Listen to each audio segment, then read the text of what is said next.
Hey guys, I'm Randy Unger, and this is another episode of Unger the Radar, where we talk all things film and sometimes TV. And with me tonight, I have two good friends and good critics. We have Ericka A back. Hey Ericka, it's been a while. Hi. Welcome. Hi, Randy. Glad to be back. Hi, everyone. Always nice to have you. And Rachel Kolb. Long time no see, right? Yeah. Oh yeah, definitely. So yeah, last night Rachel and I and a group of other guests, we did our best and worst of 2020 lists, and it actually was a 3-hour show. So we're gonna see if that gets cut down a little, but it was all good stuff. So Mhm. it'll definitely be split into two parts. So if you're interested in learning about some great films and not so great films that came out last year, I highly recommend you watch it. It was a lot of fun for me, and I have a bunch of movies now that are on my shame list. So stuff that I need to see that I haven't already. So yeah, it was a really good show, and yeah, Rachel, thank you for being a part of it. Yeah, I was happy to be a part of it, and yeah, people can get my top 10 plus movies of last year. Awesome. Yep. And Erica, just off the top of your head, what was your favorite film or top three of last year? Actually, all the movies that I think it would be the top 10 most disappointed, bumped movies that got postponed to another year more than anything. True, So but many things that everyone was waiting for and looking forward to yeah. have just been put on the sidelines or were just shown some random place and unable to be accessed. Yeah, it's sad for sure, but these are the times in which we live. So in that case, what are you most excited for, anticipating for? What are you anticipating? Well, I mean, I'm the most curious, but not anticipating, because I also fear the idea of seeing it, the next James Bond movie, No Time to Die. Yes. because I don't know what direction they're going. They have been all over the place with the most recent Daniel Craig James Bond movies. Yeah.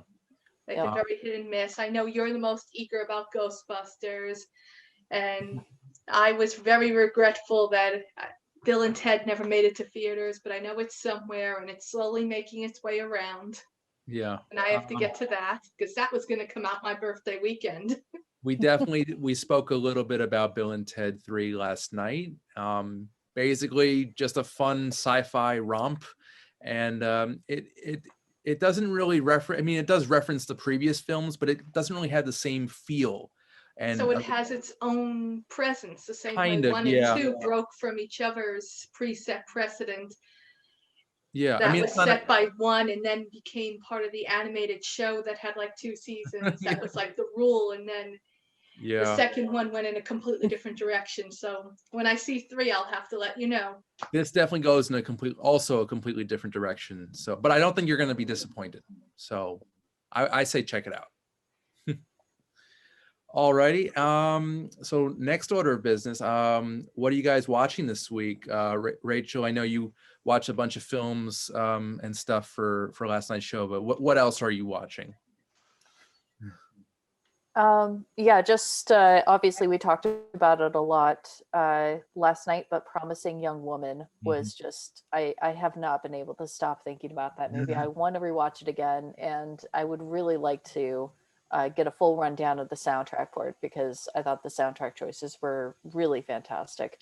And let me think, what else am I really watching this week?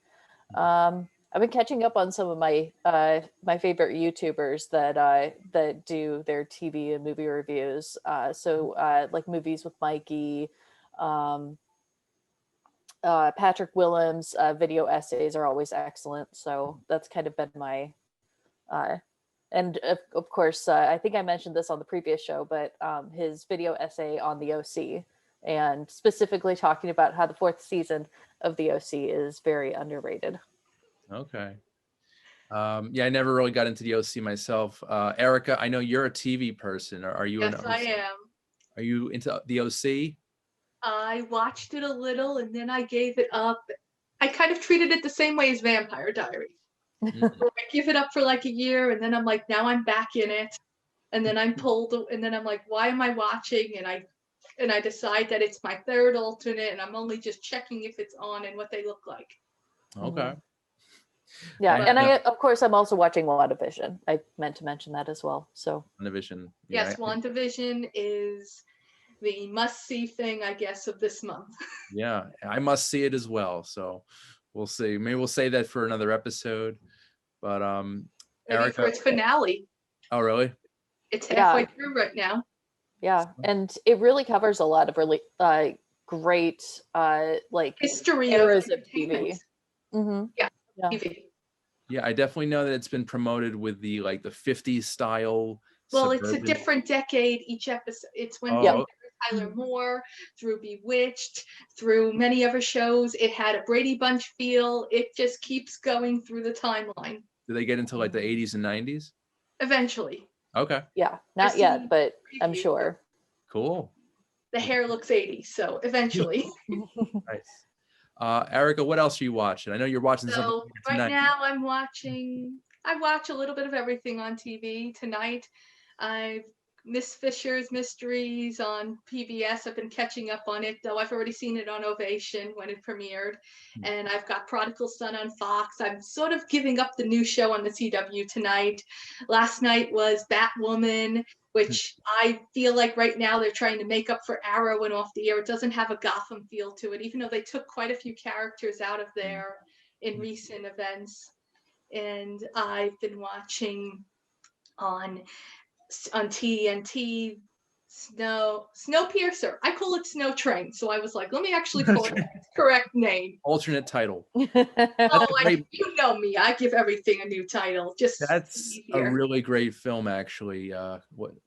They've made a series and it didn't do well, and it sort of sat, and now it's been on TNT and they're playing its second season. Interesting. Is it a sequel to the? No, it's like a remake. Okay. I think it started from the beginning. Because that was one of the more original films. It came out like 2014, I think, 15. Really, that recent? Yeah. I thought it had a 90s feel to it. Well, I know that was back right in the midst of right before the Weinstein stuff all broke, because Weinstein had acquired it, and then he was trying to basically re-edit it. And fortunately, the director put all of his energy behind it and stopped that from happening. But in retribution, Weinstein basically it got very limited distribution and it got no promotion. Well, now it's a series. It's on TNT. I'm still debating if I'm going to watch the thing that's going to stars with the cast from Outlander, though I did finally learn the title. The title is made by someone who would name it the way I did. It's called Men in Kilts. I know. I know you love Outlander, Ericka. Yes, but I'm not sure I care about the cast riding around on a motorcycle in kilts. Just wandering around the countryside. But I was like, oh, that's a title I would actually call something instead of... Is that the actual title, Men in Kilts? Yes. That's very unoriginal and silly, but okay. Cool. And what are you watching later tonight? Prodigal Son, and maybe the new show on the CW, Twisted, something, I don't know. I haven't really been watching it. But yes, Prodigal Son is back with new episodes. I'm up. Was like my favorite new show of last year. Cool. And so that's my big thing for tonight. Then I don't really have anything to look forward to till like Thursday.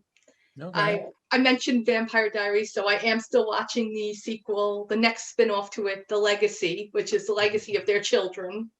Okay. And I miss Supernatural. I still watch Bull, which was last night, but it was a repeat in All Rise on CBS. And I've been watching the Star Trek show. Picard? Not Picard, the other one. Discovery? Yes. Yeah. Cool. And I was curious to see Michelle Yeoh, and it's like... Oh, she's great. I liked her in that Bond film. She was the captain. Tomorrow Never Dies. She was great in that. She played the martial artist / love interest to Pierce. Well, she is a martial, but she was the spy who could do martial arts. Cool. And for me, I'm just gonna keep plugging away at my shame list. You know, I got a lot of stuff, especially from last night. I added a bunch of titles to my list. I think the first will probably be Black Bear, and see what happens. And I also, you know, whenever I go to sleep, I just put on some Schitt's Creek, and can't go wrong with that show. Yeah. Oh. Oh, and I just remembered one that is on my list to watch very soon here. It's a new mini series that's a Hulu acquisition, I believe, from it's a UK mini series called The Sister, that has one of my favorite actors, Bertie Carvel, is in it, as well as Russell Tovey. I don't know, like, as far as how, like, where viewers might recognize him from, but he's kind of one of those British actors that just kind of pops up and stuff. Yeah, no, I know the type. Yeah, yeah. I know him. How do I know that guy? And also on 2 other shows on my shame list. It's a little old, but The Queen's Gambit and Bridgerton.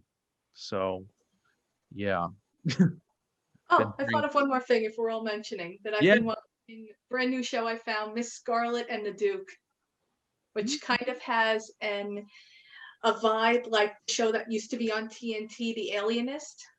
Okay. Of an old world. I like my old world period piece type things.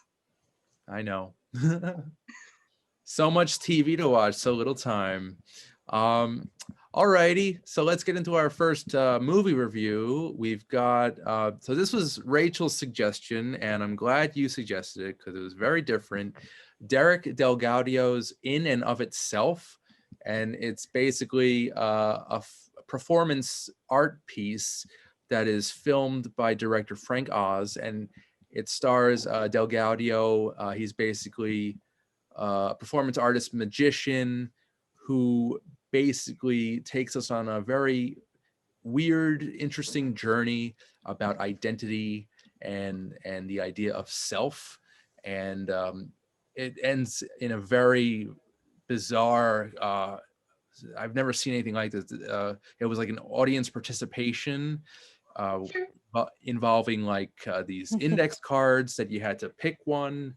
You had to pick what, you know, the first half of it said I am, and the second half said various things. I am a father, I am an accountant, I'm a, you know, a police officer, yada yada yada. And then I don't want to give it away, but the end is just a little crazy. It starts with that one trick and it ends with that trick. And Delgaudio is basically doing like an autobiography, kind of like a one-man show. He's also very good at card tricks and sleight of hand. And yeah, it's just a very different type of piece of entertainment, art. I guess you could say it's mind-blowing. And Rachel, since you picked it, what did you think? Oh man, I had wanted to see this stage show back when it was running in New York at it's a theater over by Main Street, and I wanted so badly to get tickets to this show, and I just never got the chance to. I think it's a really wonderful hybrid of magic, of like autobiography, of storytelling, and it just surprised me so many different times throughout it. I can only imagine what it was like to be in the audience for it. And it was really cool at points to get to see some of the different celebrities that actually showed up in the audience, that especially during that final sequence. Right. Like we got to see people like Tim Gunn in the audience getting called out and everything. And of course, the whole bit with the book, I thought was very cool. And also very, like, requires a lot of trust of your audience in order to do that, which according to Delgaudio, actually, there were a couple times that trust in the audience was a little bit misplaced because one of the people that was chosen to take the book came back the next night and basically came up and did this song and dance number.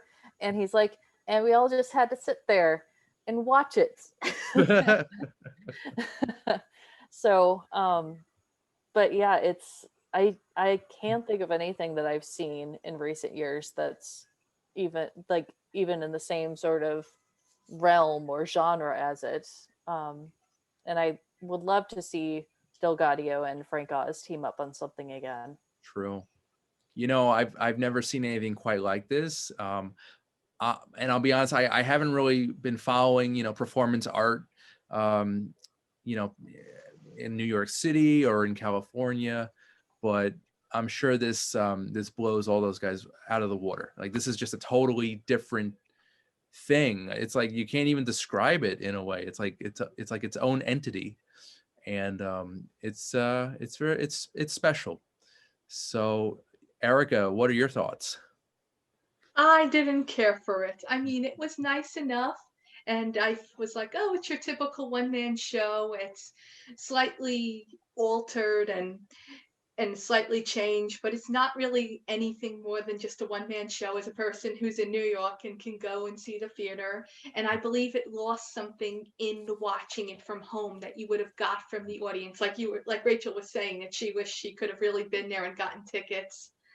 Yeah. But I mean, I found the stage production very nice, the way and the lighting crew and how they had it set up, and the storytelling itself. And I cut you off, Randy, because I was afraid you were going to spoil something. I'm like, yeah, but, and I'm like, No, don't. I tried to limit myself there. So, But yeah, it was your typical one-man show. He did his routine well, and he told his story from beginning to end, and he had a good story, but I think it lost something sitting there watching it. And even though they tried to bring us back in with a few edited moments to bring it focused on that one spot, on stories of his back life and stories of where he was. yeah, Yes, he demonstrated good control of the cards. And I also like the story of the rouletier. Was it rouletier, right? Gross, yeah, The rouletier, yeah. yes, there you go. The the Russian roulette. I don't want to give it away, but That yeah, opens it up in the beginning. yeah, that was a very interesting story, and it had a very nice. And then the message. middle story. Yeah, But but yeah, I mean, I found it interesting though that people who went were so excited, and the book did always come back every night, because I was waiting for someone who would just get lost and be a tourist and not know how to find the theater, and the book didn't come back. But I'm like, okay, the book comes back. that book came back all like 512 times, so that 512 performances. Yes. That is crazy trust right there. That they would. Wait, here's a question though. How does he do a first performance then? Ooh, that's a good question. It breaks all the rules of what his stage show would teach us. Maybe he starts it off himself with his own thoughts and kind of gets things rolling. I don't know. Yeah. But I think that also it really for me, the reason why it connected so hard was I miss going to theater in person, and I miss being around people, and especially the way that the last part of the show is structured, with him having to look each one of these audience members in the eye and tell them something about themselves. I thought like it touched me in a deep way, and I thought it was really... I miss the stage. I miss going places. I miss normal everyday things that before the pandemic were just normal. There's really nothing like live theater. That's for sure. So yeah, and it would have been cool to go see where the gold bricks were showing up around the city. Yeah, and you know, just waited around the city and for the show to let out and catch your own gold brick. Sorry, that's the cynic in me. I want to see Delgaudio do movies. I think he can be very good as kind of like a simple hero who gets into extraordinary circumstances. I don't know. He has a very subtle quality about him. It's he's very quiet guy, kind of like to himself and shy, but there's something there. There's like a spark in his eyes. So I want to see more of him, and I think he's gonna do very well. So, and also I want to talk a little bit about Frank Oz, who very kind of an interesting choice to be director for this film. We all know him as the voice of Yoda and a bunch of Muppets, and he's directed some great films and not so great films. The Dark Crystal, some of the Muppets movies, Little Shop of Horrors, Dirty Rotten Scoundrels, What About Bob, yada, yada, yada. And this is his first directorial effort since, well, he did a Muppets documentary in 2017, but before that, it was 2007 for Death at a Funeral. Death at a Funeral. At a funeral, yep. So it's interesting that this is like one of the few movies that he decided to do in the past over 10 years. Yeah. So, well, he also directed the stage play, so Okay. I think that played a big part in it. okay.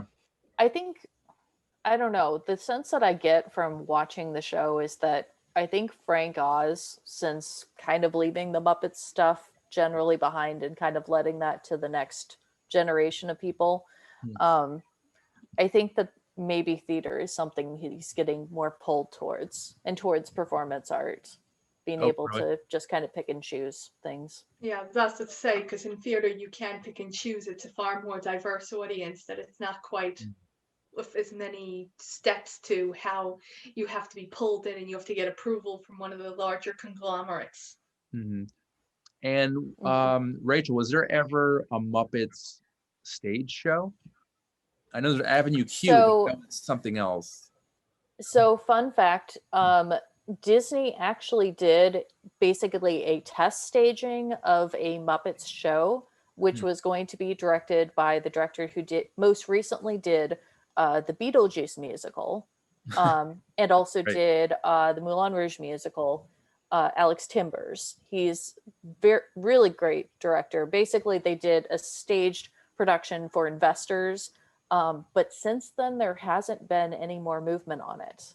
And probably the closest thing you could find right now was, until recently, there was a Muppets Great Moments in History show down at Disney World, where they actually had like live puppeteers doing a show involving the Muppets, telling the story of 1776 and George Washington, and Cute. yeah. Have you it's a ever lot seen of the fun. Muppets do Hamilton? No, that sounds awesome. I have not. No. Okay, I can find the link. Yeah. It's not the visual; it's only their audio. But all the puppeteers are not there, but it's the voices of them playing each of the characters. That's It's cool. a bizarre thing. Do you know if Frank Oz is involved with that? I've not made it to the end to the credits, Okay. but I've watched it like to the end, and I go, oh, there we go, and I just press stop. Gotcha. You know, one of my earliest memories as a young kid, I remember going with my parents to see, I think it was Muppets on Ice, like late 80s, early 90s. And I could have been there for all you know. you're probably at the same show. And Yeah, I just remember seeing the poster. Like it's very hazy, but so that was a nice memory. So yeah, I want to just segue, since we're on the topic of stage, you know, and obviously with the pandemic, we are not allowed to see such great art. But you know, Rachel, I know you're big on theater. What are some of your all-time favorite theater moments? Oh goodness. All-time favorite theater moments. I think from probably a stagecraft production perspective, War Horse is definitely up there as one of my favorite stage experiences. And while I enjoyed the movie was fine, by Spielberg. It's something definitely gets lost in the translation from the stage to the movie. Yeah, I wasn't really impressed by it either. So I didn't even know it was a stage play. So that's very interesting. Do you think Spielberg? Yeah. So the cool thing about the stage play is that they actually built this mechanical horse. Well, they built several mechanical horses that are like these puppets. And just the staging of it is absolutely amazing. I think they actually got a special Tony Award specifically for the puppetry work on the show. like an effects award, or like okay. or a new innovation kind of honoring.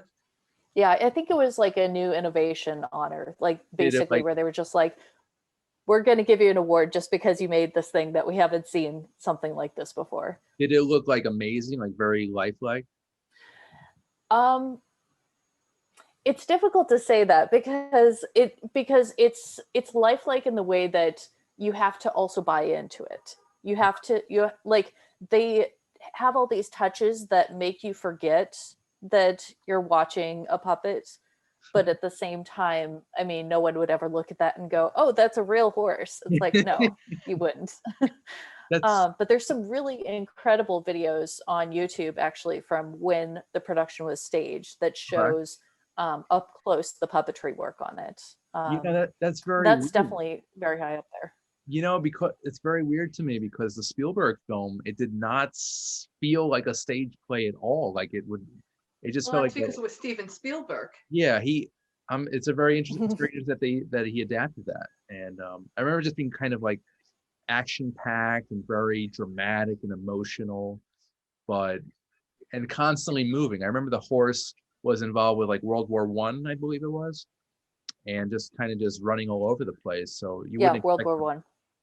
from a stage play. But interesting that we're on the subject of Spielberg and stage plays. He's coming out with, as we mentioned this yesterday, West Side Story later this year. So, Oh, Ericka, you're not interested I in don't that? think one should touch it. I mean, not, or maybe just Spielberg shouldn't touch it. I don't think anybody should touch it, but I am kind of curious because I love the soundtrack. Um, we'll see what happens. We'll see what he Because does when with they it. made West Side Story, they actually used the actual city in a part of New York that they were going to tear down, and it's real. I Mhm. understand when you put it in a theater, it's not real like you're outside, but I don't think one should touch it. Yeah, So that's where Rachel. my reaction comes in, because there isn't a place in New York that you could just be like, oh, here we go. This is the traditional part of the city, and we're going to have everyone not be here for a week so we can run around and shoot. All right, I interesting. don't know. It doesn't Yeah. have, I don't think it could ever create the same feel. Well, the first one's legendary. I mean, it's an Oscar winning film. It's just a classic. So, and I love Spielberg. So, and he's done some not so great films. So, I'm a little optimistically nervous about it. So we'll see. Rachel, I know you're looking forward to it. Yeah, I would say that I'm hesitantly like I'm optimistic, but I'm not going in with high expectations. I will if it's So good, if it's enjoyable, if it's watchable, I will probably be happy. Like I'll be like, you know what, it's fine. Like that's kind of what I'm hoping for. That I'll walk out of the theater and go, well, that was fine. Yeah, I really hope that they adapt the soundtrack in a very pleasable way. I'm sure they'll do the original film justice. So, Mhm. Rachel, you mentioned yesterday, who are some of the actors in it that you're looking forward to seeing? Well, I still have mixed feelings about who they cast for Tony because they cast Ansel Elgort All right. from Baby Driver. I have had a chance to hear the actress who's playing Maria sing, Rachel Zegler, and she is fantastic. And I'm also very excited for Ariana DeBose, who was in The Prom. So if Okay. you watch The Prom on Netflix, you'll get a sense of what you're getting with her. And of course, I think the thing I'm most excited about is that Rita Moreno is going to be playing a new character in it. Oh, That's cool. going to be written specifically for this version. So, and I adore her, and I miss One Day at a Time. So, That's cool. and do Look you think forward to they it. did any of, how many original songs did they have to insert or bump out so that they can get it an Oscar nom? Yeah. I haven't heard anything about songs getting cut, fortunately. Okay. And I somehow until I just looked at the cast here, I had missed that Brian Darcy James is playing Officer Krupke, and that makes me so happy. Interesting choices. Yeah, and they'll probably add like maybe three new songs. That's usually the case with these remakes. I know the Lion King live action had some new music, some new songs. So, all right, that's cool. All right. So hopefully this year at some point we'll get back into Broadway, into off Broadway, off Broadway. And I think this is a good point to take a short commercial break, but we'll be back with more film reviews right after this. Under the Radar is brought to you by Magnitude Jewelry. Add a 2 to match your attitude. Patent pending, interchange genuine gemstone and crystal EMF protection jewelry. For more information, please visit magnitudejewelry.com/gemgirl or call 718-268-6634.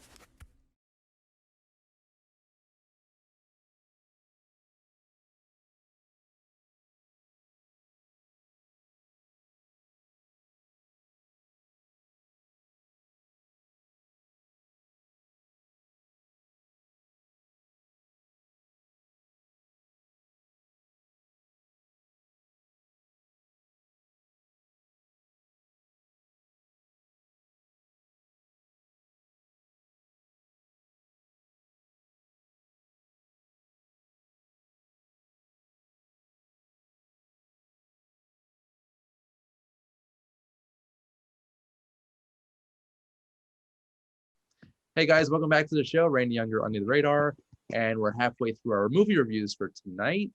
And the next film we're going to discuss is it's called The Little Things, and it is a crime thriller starring the great Denzel Washington. Rami Malek's in it, as well as is Jared Leto.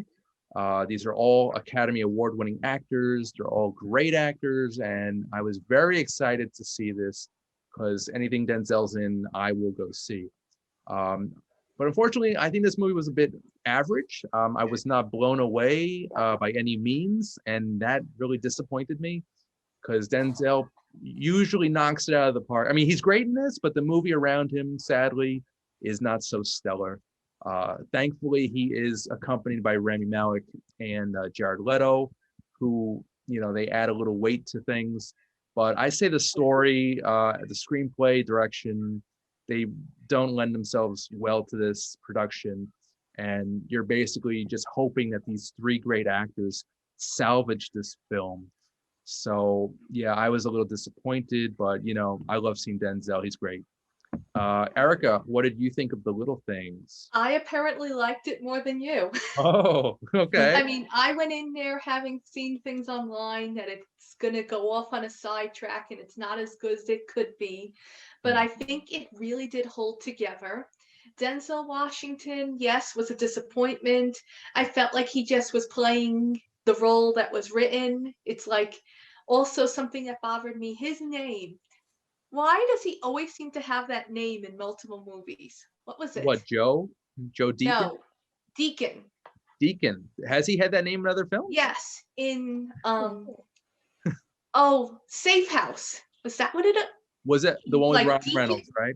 Yes, and he's Deacon Frost or something. And it's like, wait, how many times has he been Deacon already? That's the first time I've heard him being called that, but okay. But Okay. And so I'm like, okay. And then I'm like, Rami Malek was very interesting. I felt he was the most endearing of the cast. And then you have your Academy Award winning Rami Malek, you have your Academy Award winning Jared Leto, and Jared Leto is like, he is so in character. And I'm thinking he really was the one that brought the character and brought the movie together. And because of the way they told the story, it didn't have the same build-up I think someone would expect, because we met him from the beginning. yeah. It was a very different way to tell the story, where it wasn't where you're seeing what's going to happen. It felt almost like you're starting with what you know is happening, and then we're finding the pieces as we go. But Jared Leto, I really felt if you want to see it, he's the thing to see it for, because his character is just intense, or maybe just disturbing. Very disturbing, very And I'm slimy. watching it. Yeah. Thinking he is doing that for how many months they took to shoot this movie. He is in Yeah. character 24/7. They did something makeup wise, I think, because he looks a little different than usual. Yeah. So, and they gave him kind of a pudgy stomach and just something in his eyes. Like, this guy is definitely not, you know, he's And his unhinged. walk. Yeah. Yeah. The walk. Yeah. Everything about his character is like, what the hell is going on? Yeah, I guess I think I must be in the minority about Jared Leto getting cast in this movie then, Hmm. because honestly, I thought he was kind of miscast because Hmm. I mean, I kind of wish that they would cast someone almost like the way that Kevin Spacey was in Seven, where Oh yeah. at that point he was not a known name. And when you see his face, he's just another guy. But as soon as Jared Leto shows up, it's like, I'm Jared Leto and I'm the bad guy. But There's I no. thought that was the storytelling telling us from the beginning. I'm the bad guy, and I'm Jared. Now Jared Leto is going to play his most baddest bad guy kind of thing. Yeah. And that's where the film kind of lost me. It was like I wasn't really expecting much. I wasn't really surprised at much. There were some surprises, but not as much as there were in like Seven, for instance, Rachel. Mhm. Which Or the this film, usual suspects. yeah, Yeah. but Seven is this. The Little Things is compared to Seven quite a bit from what I've read, and that is such a far superior crime thriller than this. So it's kind of sad. Yeah. Again, very very disappointed, but really cool to see Denzel in fine form. Are you guys Denzel fans, Ericka? Sometimes. I Yeah, didn't think this was his best work. no, not by I any. thought that this was Rami Malek's all the way. And Yeah. then that he had the scenes that and the storyline, and he was sort of the one you were rooting for. Oh yeah, he's a fantastic actor. Definitely from Mr. Robot on. He was actually in Or a even from his stage work before Mr. Robot. Mr. Robot is more where I think he got his world acclaim, but he made his chops live every night. Back to See, theater. Good. my feeling on Rami Malek, though, I really like him as an actor. I think he's a very talented actor. I'm afraid that since doing Mr. Robot, I feel like the acting choices, I don't know if this is the way that people are directing him or the choices he's making, but it seems like he's going with a lot of the very same sort of choices, that it's all very, very stiff and very cold and like No, I see unemotional. that.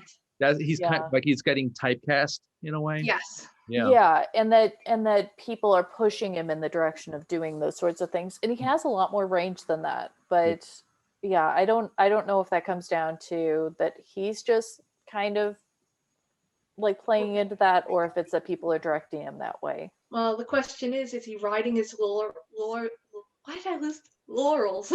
Resting on his laurels. Yes, just sort of, or is he just being pushed in that people, that his agent and his management are telling him, this is where you make your money.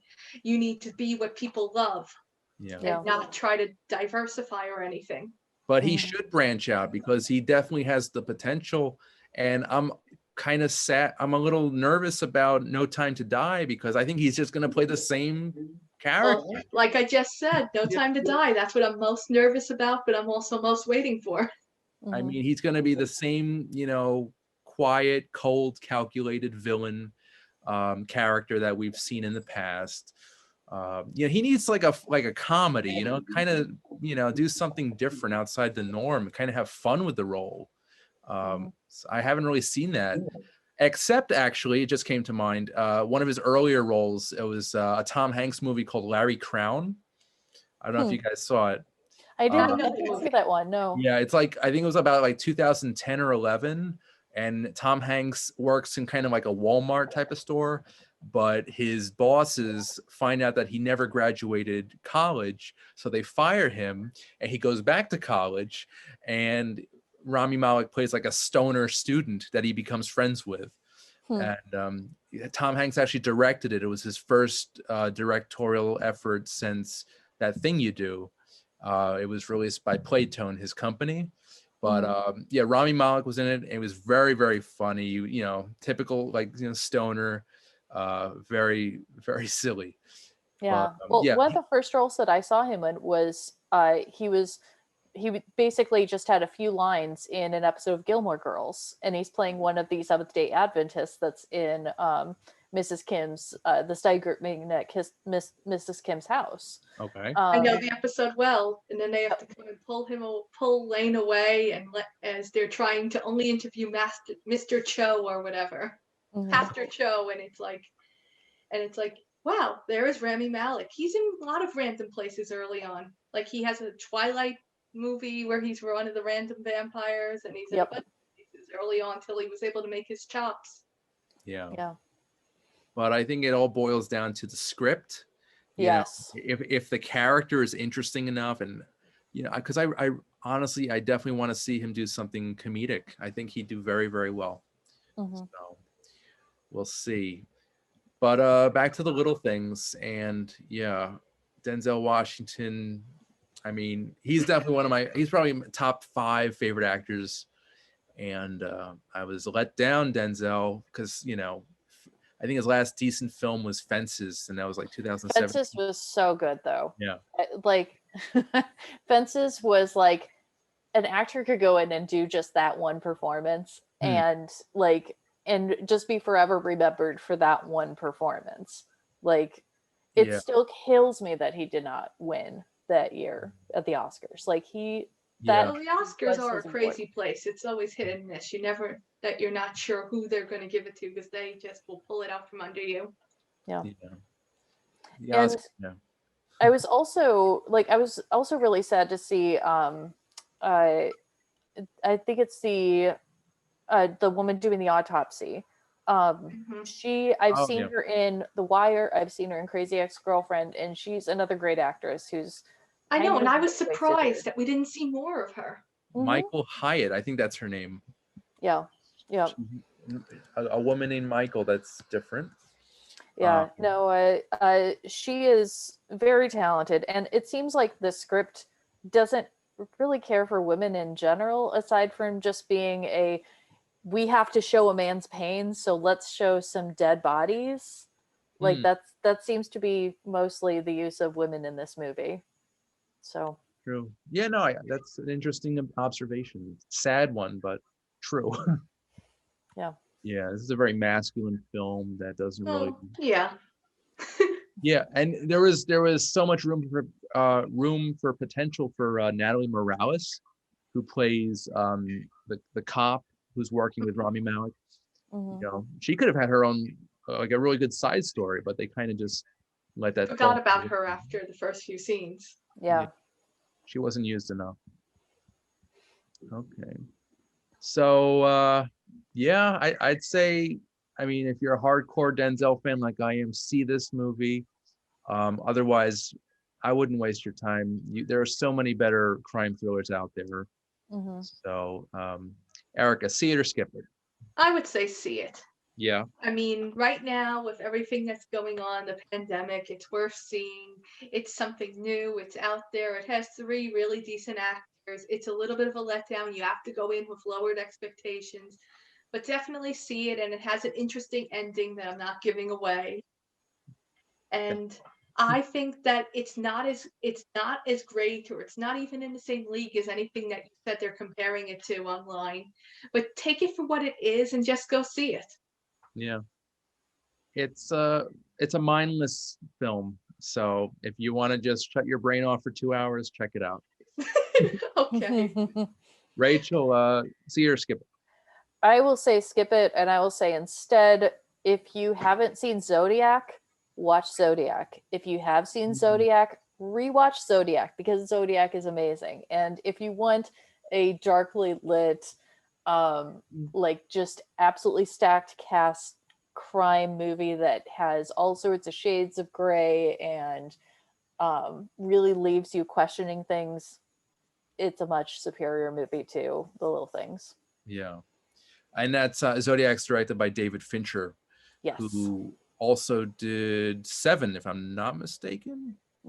Yep. So the man knows what he's doing. So see those 2 films. Well, they were movies of their time. We're in a different era now. I also think it has to be put into account for how little attention span people have nowadays.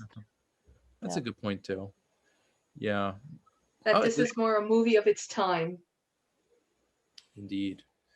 But it takes place in 1990, so that's an interesting paradox. Sort of weird. 1990 is now considered a period. Yeah, Right? it's an odd choice for But this is I've the been year we're seeing going that with. more. It's like, oh, we're setting it back in 1990, and I'm like, okay, it's not a period, but I lived it, and I'm sort of enjoying reliving things from that era. I know it's the whole concept of nostalgia and how 30 years ago, 31 years ago. So it's pretty wild, I must say. Well, while we're on the topic of crime thrillers, and Rachel, other than Seven and Zodiac, what are some other crime thrillers that come to mind? Oh Really goodness. resonate. Oh man. See, I'm gonna be kicking myself later. LA Confidential. I Oh still yeah, really love LA Yeah, Confidential. no, that's a great one though. classic. Yeah. I mean, that was the first movie where I said, you know what? I see the appeal of Russell Crowe. I get it. Like that was the movie. Yeah, that was early Crow. That was 3 years before Gladiator, and he did some stuff before then. But yeah, that was like the first movie. It was like, okay, he's got some acting chops. He's a very interesting actor. Yeah. Another case of a stacked cast. Oh yeah. And I think that people for the most part can look past the fact that Kevin Spacey's in it. But We've yeah. talked about quite a few Kevin Spacey movies though tonight. We have. Yeah, unintentionally, but yeah. Well, he is a fantastic actor, so you know, With a anything full he's. repertoire, so it's Oh kind God, of yeah. hard. One of my Mhm. favorite films of Sometimes. his is Glengarry Glen Ross, which also has a fantastic cast and was also a stage play, Mhm. written by David Mamet. Mhm. And I don't know if you guys, Rachel, you've seen it. You're nodding. Yes, I have seen it. I've seen the movie and I've seen I have not actually seen it on stage, but I've seen clips of stage productions of Okay. it. Yep. Because I was about to get extremely jealous of you for in a second. Yeah, they did a stage performance, I think in 2005-ish, I want to say. Yeah. Jeffrey Tambor was in it. He played George Aronow. Mhm. So yeah, okay. Ericka, are there any crime thrillers that stick out in your mind? No, I mean I prefer the crime buddy type plots. Oh, okay. Like what was that Adam Sandler, Damon Wayans one? Bulletproof. Yes. Oh, I've seen that. That has its redeeming qualities. But Yeah. yes, things like that and many of the TV shows that are the cop who's paired up with the random crazy person. Yep. Almost like what they tried to do with Die Hard 3, Die Hard with a Vengeance, where Oh you my have God, I the love Bruce that. Willis character and then suddenly you have Samuel Jackson there with him. Yeah, but they're But perfect together. You know, they but were it's an ironic mix and it's just a twist. But somehow I like that more than the crime thriller. you like the opposites, you know, just Yes. thrown into a dangerous situation. It's funny because our good friend to the show, Matt Rorans, he does Cult Cafe every Saturday, and a couple weeks ago he screened 48 Hours, which they're both not cops. One's a cop, one's a convict, but it's kind of the same formula. Similar to Bulletproof. Yeah, exactly, Or exactly. like The Nice Guys if we're going with something a Those are little, Yes. little more recent. Yeah. back to Russell Crowe. Nice. Yep, that's Russell Crowe. Yeah, the buddy cop formula has been around for a Well, not while. quite the buddy cop, but the buddy crime solving, where one's a Okay. cop and one is Mhm. not a cop. That's what really makes it because you have True. the person who plays by the books, and then you have the person who doesn't belong there for any other reason but the entertainment value. And I think that was made extremely popular by Lethal Weapon Yeah. in 1987. So that kind of kicked things off for that. So that's good. All right. So what else? What else? Let's see. We have some time, and I wanted to experiment with something, kind of do like, because I'm obsessed with soundtracks and scores in particular. And you know, I was just curious. You know, I'd like to start things off with a great composer, and we'll just talk about it for a few minutes. But Hans Zimmer, he's done a lot of great stuff. He won an Oscar in 1995 for the Lion King score, and he's Mhm. done some of the biggest films in cinema history. Gladiator, Pearl Harbor, probably two of his biggest movies. But Ericka, do you have any favorite soundtrack? I actually did check when you mentioned it, and I'm like, Yeah. I don't think his scores really stand out that I could hum it. I thought about it, and then I was like, wait, Pirates of the Caribbean. There is one that gets stuck in your head that you always Yep. hear. But I Yep. was like, yes, he's done a lot of amazing work. He's worked in many different places, but it's like nothing that or very few things that he's done are like the thing that in 100 years from now we're still going to remember. Not Boss Baby. Did he score that? Oh my God, He Yeah. did the music for Boss Baby. that's Yes. interesting. As soon as you said it, I was like, oh yeah, I remember seeing that and scrolling over it and going, oh God, Boss Baby. Is he working on Boss Baby too? He's I been believe doing a there is lot one come. over the There past is a Boss Baby 2 coming. coming out. Yes. Yep. Yeah. Yeah. But over the past like 15, 20 years, Zimmer has definitely done a large amount of animation. He's even delegated it to another composer in his company, Remote Control Productions, John Powell, who I first discovered with Ants and then Chicken Run, then Shrek, and fantastic scores. And Zimmer is responsible for basically mentoring this other composer, John Powell. Oh, and But if you talk about animated movies like Prince of Egypt, I remember he stood out. scored that. Mhm. That's a great score too. Yeah. One of my favorites is probably Madagascar 2.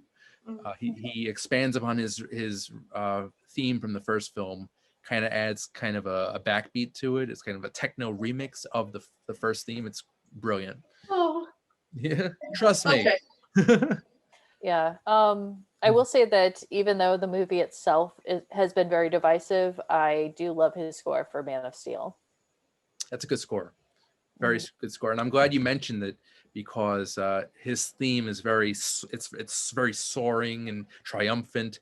It's nowhere near John Williams' theme, but it's still pretty damn good.